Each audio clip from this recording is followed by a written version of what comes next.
Sure, my name is Kevin O'Leary, Senior Product Manager for Need for Speed Rivals. What are you guys showing new when it comes to Rivals here? So this is the first time we're showing on Xbox One. Very excited about that, and what we're showing here is a glimpse of the full game, a little bit of a preview, if you will. And people are playing in all drives. We have two stations playing together online, mixing up single player, multiplayer, and this is the new way that Rivals is introducing a brand new way and look at playing racing games. When it comes to Xbox One, what are you guys able to push for this version? I mean, we really are all about pushing on Gen 4, right? So parity across the systems, but we're coming out native 1080p resolution, looking fantastic.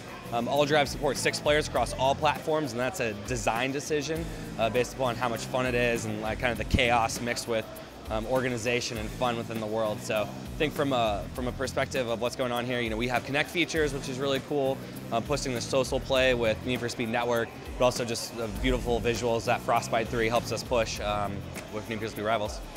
Can you talk a little bit about the gameplay experience, starting with the world that people are racing in? Yeah, so it's an open world racing game, 100 miles plus of open drivable road. That's nothing new. What's new, again, is this all-drive system. So it allows you to be doing a single-player style experience, like completing your own kind of progression, moving forward, unlocking new cars, and then run into or collide with other players out there in the world, whether it's humans or AI.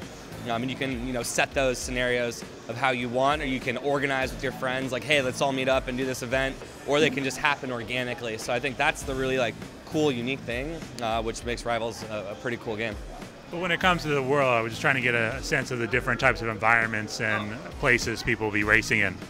Yeah, so the world's huge, as I was mentioning. You can see there's things from forests to coastal areas, like downtowns, mountains, deserts. There's a lot of variety in the world. We seamlessly kind of blend in between the whole piece, so there's a lot to go through, a lot to see.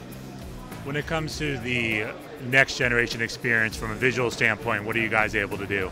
I mean, really from a fidelity level, we're just pushing it to the max that we can. I've talked about, being native 1080p on both of our Gen 4 systems. Very exciting to have the new technology and hardware to be able to push it to a faster, better place, as it always will be. You look at this game next to a PC, when you see Xbox One next to PC, the visual parity is pretty much there. So just maximizing the power that we can out of the systems. Can you talk a little about the Rivals and how it pushes the Need for Speed franchise forward? Yeah, so absolutely. So outside of the all-drive system, we really feel like the name itself, Rivals, is what makes this game really cool and unique and kind of revitalizes Need for Speed, where in the past you've been able to play with cops and racers, but the cops haven't always been a different experience, and for Rivals it's a completely different progression and experience. Cops and racers, different cars, different pursuit tech, different gameplay styles, different ways of earning speed points, all the way down to what we're doing with Need for Speed Network, pushing the online features, making it so that there's now really cool asynchronous gameplay that's not just like, hey, you beat my time, I'm going to go beat it back and forth. There's a lot of value there. We now offer something called Overwatch through our Need for Speed Network, where if you're on a tablet or phone or smartphone, you can be away on the bus or at home, or if you're not in front of your HD console, and interact with the game. So I can see you're about to beat one of my favorite speed wall times, and I can call in a roadblock in front of you and interact. And there's a kind of symbiosis between gameplay rewards and earning points in the meta game for it. So we really are trying to expand the world and the network so that it's really connected to a level that we've never seen before. Can you walk us through some of the different cars that stand out or that you like to drive?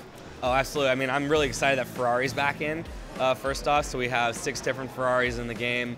The F12 Berlinetta, one of the most fantastic, well-rated cars right now. A bunch of cars that are playable in the game. We have dozens across dozens. What I really like actually is I do like the fact that they're separated by the sides. Like if you want to play the Koenigsegg Era R, you have to get that as a cop and play that up through the progression, or certain Ferraris on racer, certain Ferraris on cops. So, Porsches, Aston Martins, all kinds of other fun, great cars that you'd expect to see in a game that's all about the hottest cars.